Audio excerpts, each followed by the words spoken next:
Bonjour à tous et très heureuse de vous retrouver dans le cadre du programme Rématique où nous parlons à l'occasion de la fête des mères et bientôt de celle des pères, des mères et donc des pères. Vous souvenez-vous de la question de la dernière fois? Qu'est-ce que Dieu dit au sujet de l'homme, de la femme et du couple? Je vais partir du postulat suivant.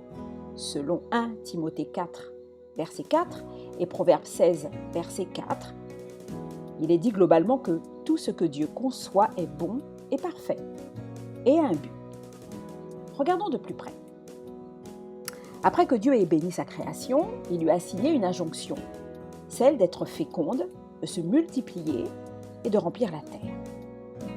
Le rôle de la femme est donc prépondérant dans ce projet divin, car c'est la femme qui portera en son sein la descendance des hommes. Bien sûr, l'homme n'en est pas exclu.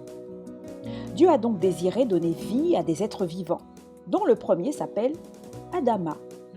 C'est l'homme avec un grand H, mâle et femelle, à son image, comme un ambassadeur ou une ambassadrice, et à sa ressemblance, semblable à lui, mais pas lui. Lisez Genèse 1, versets 26 et 27, et là vous constaterez que la création de l'homme et de la femme est une décision divine. Nous n'avons rien à y voir.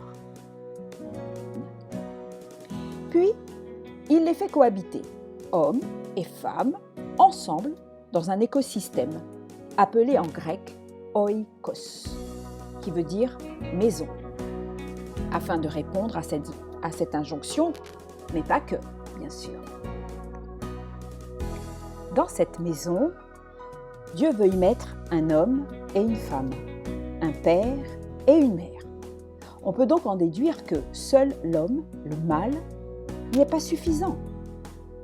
D'ailleurs, dans Genèse 2, 18, on peut lire la constatation et la déclaration de Dieu.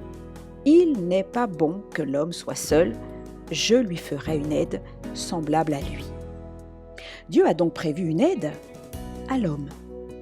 En général, par cette appellation, aide, on y voit là une personne de second rôle, une personne non qualifiée, une sous-fifre. Mais en hébreu, la langue de l'Ancien Testament, le mot aide se dit ézer. Et vous savez ce que cela veut dire en français? Cela veut dire secours. Dans Deutéronome, au chapitre 33, verset 29, il y est parlé du Dieu de l'Ézer. Autrement dit, le Dieu du secours. Le Dieu d'où nous vient le secours. Vous commencez à voir où je veux en venir. La femme vient au secours de l'homme. Au point où nous en sommes dans notre discussion, récapitulons. Dieu a créé l'humain, c'est-à-dire l'homme et la femme, au même moment, même s'il n'a pas révélé la femme au même moment que l'homme. Il a créé l'humain à son image et à sa ressemblance. Avec l'homme seul, le mâle, la création de Dieu n'est pas achevée. Ainsi, la femme est l'aide de l'homme. Elle vient au secours de l'homme. Hommes et femmes sont donc semblables, c'est-à-dire que l'un n'est ni mis au-dessus, ni en dessous, ni à côté de l'autre, mais face à face, pour discuter, échanger, collaborer, s'accoupler. Enfin, remarquons que dans son acte d'amour suprême, Dieu a endormi l'homme au moment où il était en train d'en extraire la femme. Pourquoi? Adam, ainsi, ne peut pas dire à la femme « Je t'ai vu naître, je domine sur toi ». Femme, tu es prise de l'homme, tu es de même nature que lui.